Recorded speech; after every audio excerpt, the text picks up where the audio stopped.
Depois de muitas críticas pesadíssimas nos últimos filmes e séries, o Sam ficou balançado. O Kevin Feige precisava soltar alguma coisa boa pra acalmar os fãs, e ele soltou. Saiu o trailer da segunda temporada de Loki, trazendo muitas explicações, né, que a gente estava querendo sobre a TVA, trazendo mais aparições importantes do Kang e a nova versão principal dele na série, Victor Timely. Galera, vem comigo nesse vídeo que eu vou te dar toda a base dos quadrinhos e a gente vai destrinchar junto esse trailer. Vamos lá, tá bom demais.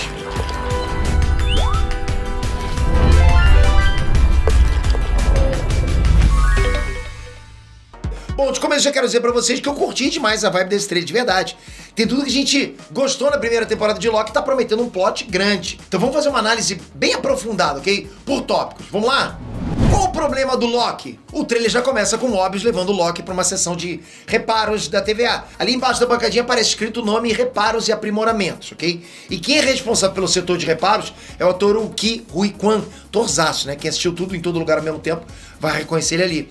Ele é o ator que tá em alta, inclusive, então talvez o papel dele seja importante nessa temporada, sendo talvez, né, o cara dos reparos. Mesmo que o reparo dele seja meter uma fita isolante para sobreviver fora do espaço-tempo, pode ser. Mas enfim, o Mobius chega lá no setor de reparos para mostrar que o Loki tá com defeito, ok? Loki tá com defeito. Tá tendo deslizamentos temporais involuntários, o Loki. Às vezes ele vai pro passado, às vezes ele vai pro futuro. Esse aí que deve ser o mistério da série e o recurso de roteiro para jogar o Loki em umas situações surpreendentes assim do nada.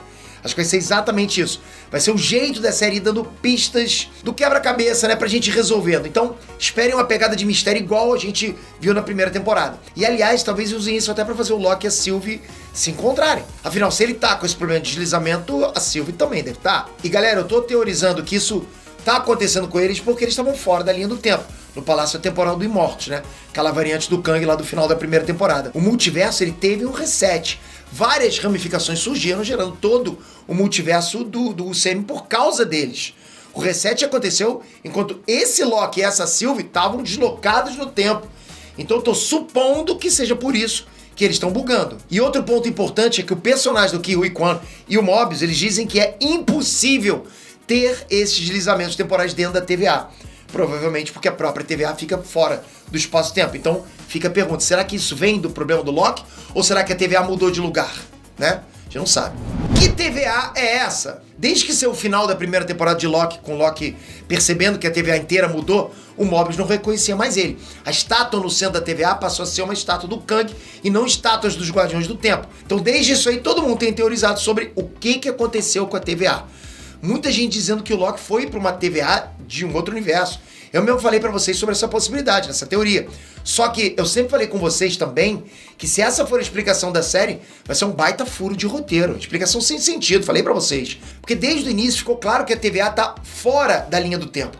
A TVA enxerga as linhas do tempo de fora delas, né? Seja por aquela televisãozinha lá com as linhas do tempo, ou seja, literalmente ver as linhas do tempo de fora. Nesse trailer mesmo tem uma cena mostrando o Mobius vendo a linha do tempo de um universo, estando fora dela. Ele estava fora dela. Então o tempo que passa dentro dos universos normais não afeta a TVA, entende? A TVA é quase como se estivesse fora da realidade. Nem as joias do infinito funcionam lá. Os caras usam as joias do infinito como peso de papel, pô, entende? Pra gente entender isso melhor, é até bom a gente relembrar a função inicial da TVA na primeira temporada, senão a gente se perde. Porque assim, o trabalho da TVA era só manter uma única linha do tempo existindo. Eles precisavam ir lá e apagar da existência todas as ramificações para que o multiverso não surgisse. E os Kangs do multiverso não surgissem juntos com outras linhas do tempo. O Imortus, ou aquele que permanece, né, como você quiser chamar, aquela variante do Kang que aparece lá no final da primeira temporada, ele já tinha dado a letra pro Loki, já tinha falado pro Loki. Abre aspas. Olha, minhas variantes são muito piores que eu. O que eu fiz de manter uma única linha do tempo foi para evitar que essas minhas variantes voltassem e o ciclo se repetisse, criando uma guerra multiversal. Fecha aspas. Enfim, Sylvie matou Imortus. O multiverso foi criado e as variantes do Kang ressurgiram juntas. A gente sabe disso, essa história a gente viu.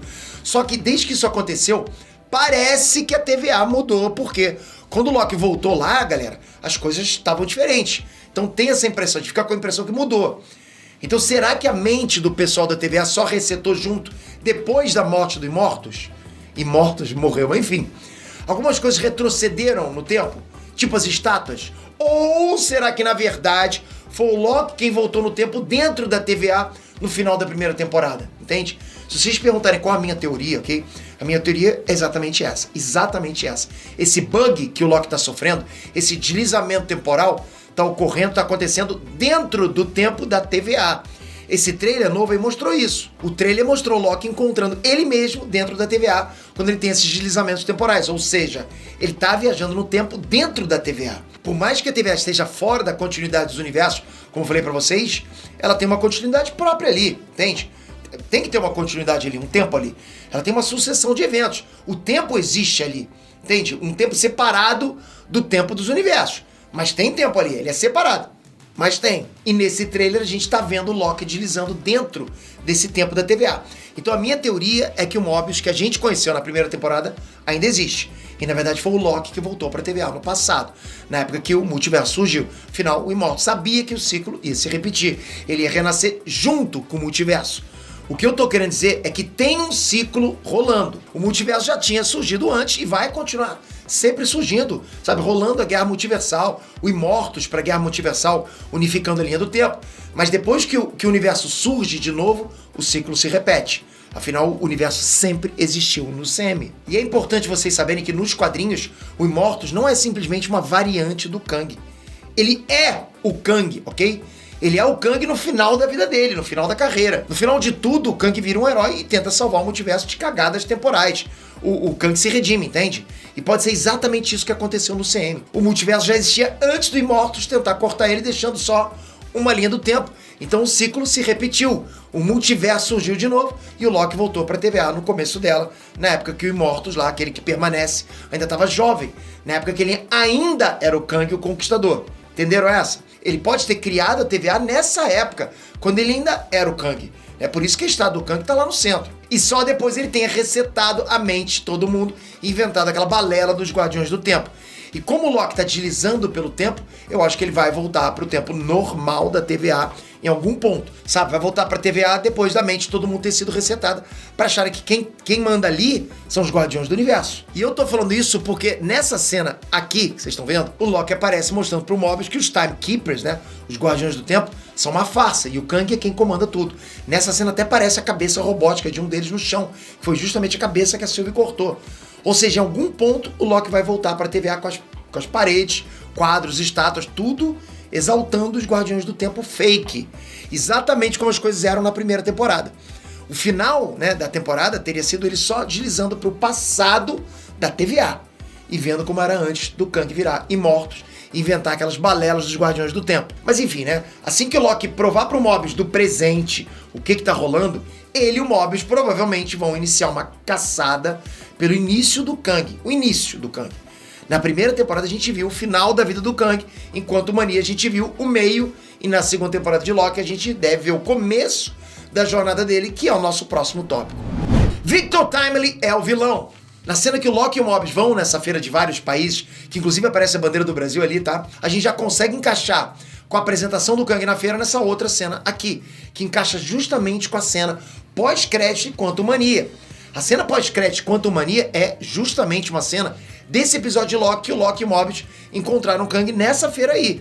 Detalhe, ok? A Ravonna aparece como uma cidadã comum na feira. A gente teve pouquíssimas explicações sobre ela na primeira temporada. A gente só sabia que ela comandava a TVA. Só que nos quadrinhos ela é o par romântico do Kang.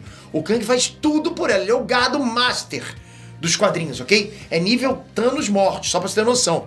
E o que que significa, Peter? Significa que, assim como eu falei que o Immortus do final da primeira temporada é o Kang no futuro, o Kang esquisitão que aparece nessa feira não é uma variante, galera. E sim, ele é o Kang do passado. Foi ali que ele conheceu a Ravonna. No CM, foi ali que eles se apaixonaram. É o meu palpite, ok? Nos quadrinhos, o Victor Timely, ele era um disfarce do Kang.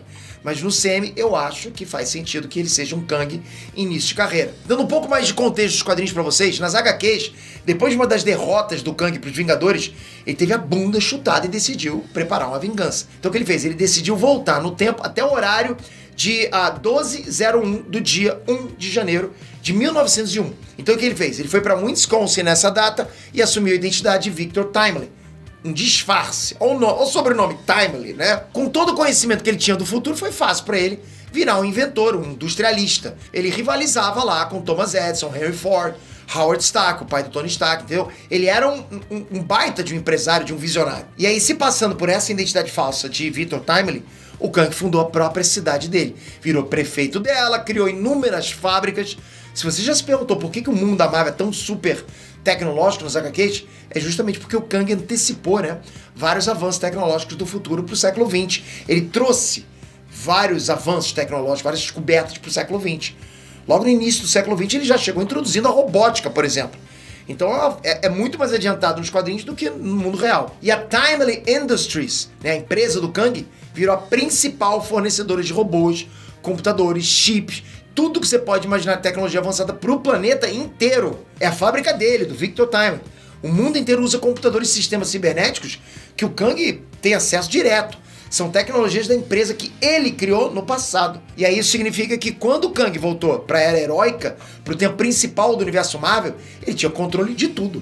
Entende? É todo mundo usando as coisas dele. Computadores, transmissões, especialmente robôs, galera. Tudo graças ao tempo dele disfarçado como Victor Timely no século XX. Na saga Dinastia Kang, inclusive o governo tenta usar os sentinelas, sabe aqueles robôs que caçam os mutantes, X-Men? Eles tentam usar contra o Kang. Mas aí o Kang vai lá e manda um Uno Reverse Card e começa a controlar os sentinelas, bota eles pra arregaçar os países. Olha isso. E isso explica tudo que eu falei pra vocês agora. Toda a tecnologia da Terra é basicamente tudo da empresa dele. Isso inclui os sentinelas. Já no CM só tem 3 opções pro Victor Timely. A minha principal teoria é que esse é um Kang aí mais novo que vai conhecer a Ravonna aí, nesse momento. As outras teorias vão ser que talvez Victor Timely seja um disfarce do Kang igual nos quadrinhos. Ou uma variante mesmo, ok? Não dá pra saber. Mas eu acho essas duas possibilidades menos prováveis. Guerra contra a TVA. Bom, o trailer termina mostrando que no final de tudo vai rolar uma guerra do Loki contra a TVA. Ele aparece lutando contra os agentes da TVA, o que dá a entender que realmente tem um Kang comandando a parada e a coisa toda vai escalar. É o que a gente viu no trailer. O que eu posso dizer de expectativa é que com certeza essa série vai ser importante pro arco de histórias que o Sam tá querendo contar, com o Kang sendo o vilão principal. Essa saga vai ser, tipo, fundamental. Então essa segunda temporada de Loki talvez seja a série mais importante do Sam. Sabe, do Sam como um todo. E considerando a falta de personagens relevantes no Sam nesse momento, eu chuto até que Loki pode acabar virando o herói mais importante nessa guerra contra o Kang. Tipo, cabeça de chave mesmo. Identidade visual. Se tem uma coisa que eu sempre falo aqui no canal, é como o filme de super-herói nos últimos anos ficou uma coisa totalmente genérica, né? Eu tenho batido nessa tecla pra vocês. Sem identidade visual nenhuma. Todos os filmes e séries só usam o CGI mais preguiçoso possível. Todo mundo coloca o uniforme com nanotecnologia. As tecnologias são tudo igual. Não importa se é de Wakanda, se é alienígena, se é do exército, se é de outra dimensão. O CGI deixa tudo genérico igual. Aquela coisa assim. É mais fácil fazer isso, entende? Não era bacana quando a gente viu lá no Homem de Ferro 2, no Homem de Ferro 3, aquela uniforme dele chegando, era bom demais. E o legal de Loki é justamente ser diferente, ter essa identidade visual bem característica da série. Eles mandam super bem nessa coisa do retrofuturismo. Pra quem não sabe o que é retrofuturismo, é meio que como a galera do passado imaginava que seria o futuro. Tipo os Jetsons, entende? Os caras imaginavam o futuro com TV de tubo, disquete, CD, dentro dos carros dos anos 50 flutuante, coisa desse tipo. Não dá pra imaginar, um carro com visual de hoje flutuante. Era carro dos anos 50 mesmo. Fuscão flutuante. É basicamente transformar as tecnologias do século XX em super tecnologias futurísticas. E em Loki ficou simplesmente incrível. Esse trailer da segunda temporada, pra mim, já mostrou que a identidade visual da TVA tá em dia. Vai ter muita coisa nova, lugar novo, e a estética que atraiu a gente na primeira temporada ainda tá lá. O que a gente gostou na primeira temporada tá lá visualmente. Aliás, essa estética da TVA é, em parte, inspirada no Brasil. Vocês sabiam dessa? O designer de produção da série falou que a arquitetura da TVA tem essa vibe meio política inspirada na arquitetura de Brasília, lá do Oscar Niemeyer. E boa parte das referências retrofuturistas da mobília e dos objetos da série vem do filme Brasil, do diretor Terry Gilliam. Eu não sei vocês, mas eu achei isso incrível. Só da gente ver esse pedacinho brasileiro das inspirações da série do Loki, já dá pra perceber que essa série tem muito mais identidade artística do que 99% que tá sendo atualmente do gênero de super-heróis.